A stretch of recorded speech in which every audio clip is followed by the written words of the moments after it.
நான் தான். ஏன் பயப்படுற? நீங்களா?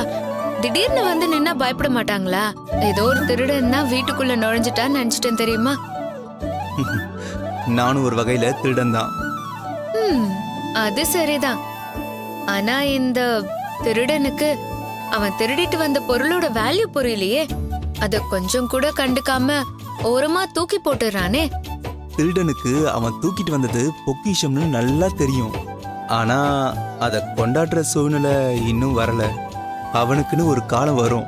அன்னைக்கு அவனை மாதிரி யாருமே பாத்துக்க முடியாதுன்னு நினைக்கிற அளவுக்கு அவன் அப்படியே அதை உள்ளங்கையில வச்சு தாங்குவான். அந்த காலம் வரதுக்குள்ள அந்த பொக்கிஷமே அவன் கைய விட்டு போயிடும்.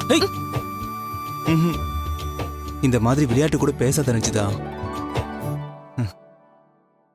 நீ நானும் சந்தோஷமா வாழ்ற காலம் நிச்சயமா வரதான் போகுது. அது வரைக்கும் இந்த பிரிவை பொறுத்துக்கோ. எனக்காக. கண்டிப்பா அருண், உங்களோட வாழ போற வாழ்க்கைக்காக நான் எவ்வளோ நாள் வேணாலும் காத்துட்டு இருப்பேன்.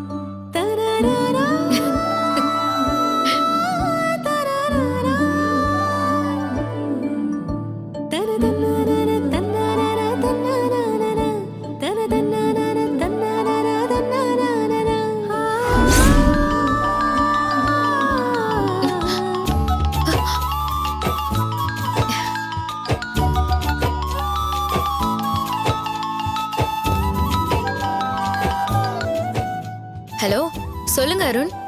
ரஞ்சிதா, நான் அங்கதான் வந்துட்டு இருக்கேன். சரியா? வாங்க.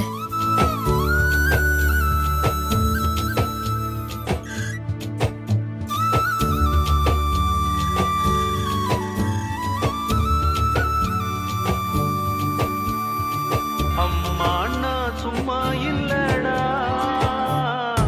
அவ இல்லேன்னா யாரும் இல்ல. ஹலோ, சொல்லுங்கம்மா. எங்க பாருங்க? அம்மா, அது சும்மா வெளியே நடந்துட்டு இருக்கம்மா. டேய், உனக்கு பிடிக்கும்னு சப்பாத்தியும் பட்டாணி குருமாவும் செஞ்சு வச்சிருக்கேன். சூடா சாப்பிட்டா நல்லா இருக்கும். சட்டு புட்டு நடந்துட்டு சீக்கிரமா வீட்டுக்கு வந்து சேரு. அம்மாம்மா, இல்லம்மா, எனக்கு மாமா.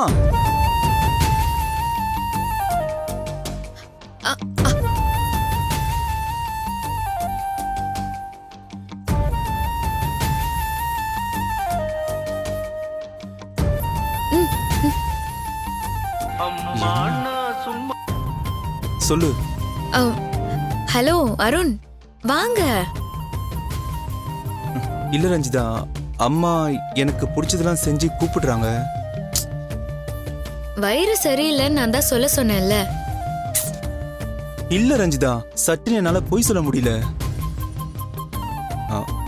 ரஞ்சிதா, நான் இன்னொரு நாள் வேணா வந்து சாப்பிடுவா?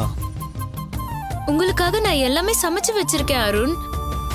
இந்த ஒரு சின்ன சந்தோஷத்தை கூட எனக்கு கொடுக்க மாட்டீங்களா? ஐயோ, ரொம்ப சாரி ரஞ்சிதா, ப்ளீஸ்.